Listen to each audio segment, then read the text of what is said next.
Salut à tous les astronautes, on se retrouve pour une vidéo, bien sûr, c'est science. Aujourd'hui, on va parler de l'ours noir d'Asie. Alors, l'ours noir d'Asie est un mammifère appartenant à la famille des ursidés. Cet ours est classé par l'IUCN dans la catégorie vulnérable, en raison du déboisement et de la chasse active dont il fait objet. Alors là, on va parler de la description.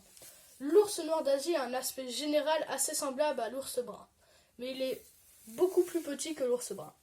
Bien que l'ours noir d'Asie soit en grande partie herbivore, la structure de sa mâchoire n'est pas vraiment bien structurée pour ce genre de régime que chez le panda géant. C'est-à-dire que sa mâchoire, elle est comme le panda géant, c'est un ours, mais sa mâchoire elle est spéciale pour manger les bambous ou les choses ou les herbes comme ça.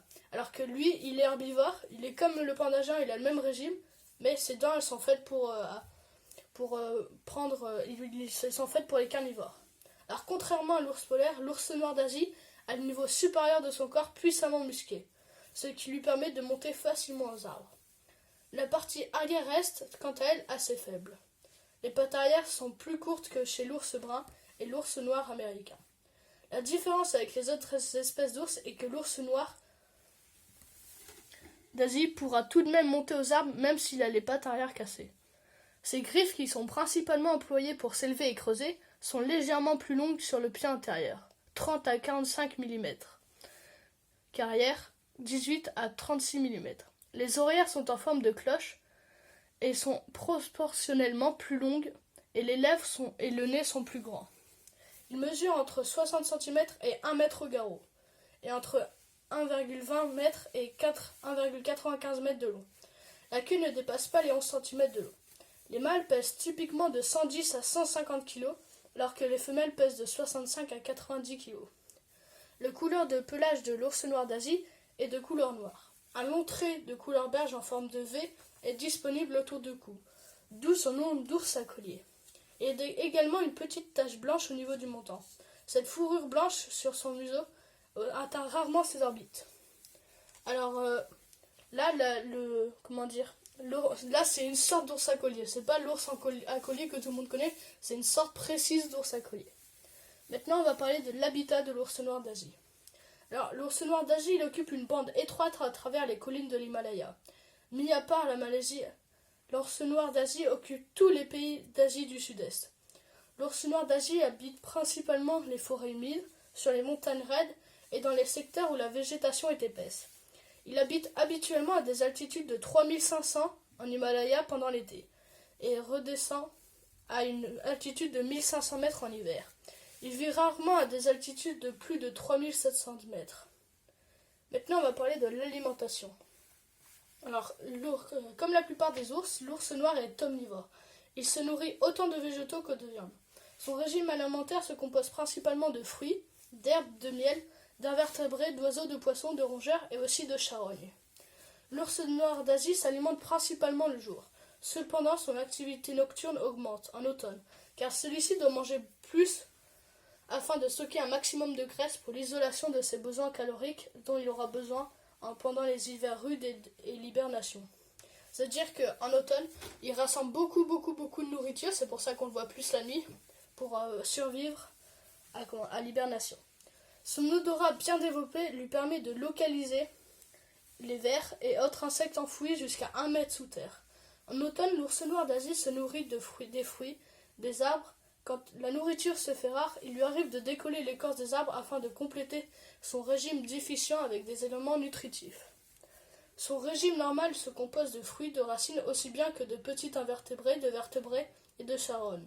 Cependant, des cas de chasse au buffle ont déjà été signalés. Il mange également les proies que des tigres ou autres prédateurs ont tuées. Leur penchant pour les animaux domestiques et les cultures ont incité les hommes à les tirer à vue et un bon nombre d'ours ont été tués pendant qu'ils se servaient dans les fermes. Alors la reproduction. Les ours donnent habituellement naissance à 2 oursons, dans des cavernes ou au creux d'un arbre. En hiver, après une période de gestation comprise entre 200 et 240 jours. Un ourson pèse en moyenne 360 grammes à la naissance.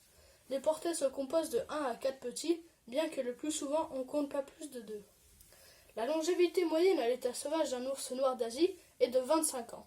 En captivité, le spécimen le plus vieux est mort à l'âge de 44 ans. Maintenant, on va parler du comportement. Alors pendant les mois d'automne, son activité nocturne augmente considérablement. Il change alors de territoire en se dirigeant à des altitudes plus basses pour trouver de la nourriture plus riche. Il doit en effet amasser un maximum de graisse pour pouvoir passer paisiblement l'hiver à dormir. L'ours noir d'Asie est un bon nageur et un très bon grimpeur. C'est un animal marchant typiquement sur ses quatre pattes. Lorsqu'il combat, il se dresse sur ses pattes arrière, giflant son adversaire de ses deux pattes avant puissantes. Cet ours évite habituellement la présence de l'homme, mais peut s'attaquer s'il se retrouve piégé ou blessé. Maintenant, on va parler des sous-espèces de l'ours noir d'Asie. Alors, selon la classification actuelle, on reconnaît 7 sous-espèces d'ours noir d'Asie. Il y a l'ours noir de l'Himalaya, l'ours noir de Taïwan, l'ours noir de Balouchistan, l'ours noir du Japon, l'ours noir de Mandchourie, l'ours noir d'Indochine et l'ours noir du Tibet. Alors, toutes ces sous-espèces, elles ont les mêmes caractéristiques que l'ours noir d'Asie. Parce que l'ours noir d'Asie regroupe toutes ces espèces. Population et statut. À ce jour, il n'y a aucune évaluation totalement fiable quant au nombre d'ours noirs d'Asie. L'ours noir d'Asie est inscrit sur la liste rouge de l'IUCN dans la catégorie vulnérable.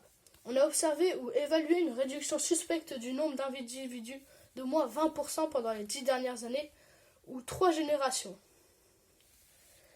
Les causes sont le niveau réel ou potentiel d'exploitation et la diminution de l'aire d'occupation due à la qualité de l'habitat ou à sa taille. Aucun recensement des populations n'a été effectué dans de nombreux pays. L'ours et l'homme. En Asie, des milliers d'ours sont retenus captifs pour exploiter leur bile. Ils sont placés dans des cages où ils endurent les pires conditions pendant de longues années, avant d'être finalement mis à mort. Substance produite par la foie, la bile est extraite en continu par un drain implanté dans le corps des ours.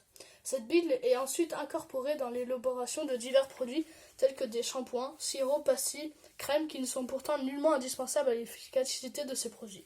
Du coup, peut-être que dans vos médicaments, vous trouverez peut-être de la bile d'ours noir d'Asie. Alors aussi, ils l'ont utilisé dernièrement pour le coronavirus. Ils utilisent cette bile pour pouvoir produire, ils essayent de trouver un remède contre ce coronavirus avec de la bile d'ours noir et d'ours bleu. Alors, la Chine est le leader incontesté de ce marché. Il serait pourtant simple de trouver des alternatives d'origine végétale pour arrêter un tel supplice, totalement inacceptable au XXIe siècle. La destruction de l'habitat dans toutes les zones où l'ours noir d'Asie évolue provoque un recul des petites populations isolées vers des milieux de plus en plus inhospitaliers. L'appauvrissement génétique risque d'entraîner une extinction de l'espèce. Malheureusement, les gouvernements concernés n'ont pris aucune mesure pour protéger cette espèce. Merci d'avoir regardé cette vidéo. Je vous demande de vous abonner et de lâcher un pouce bleu.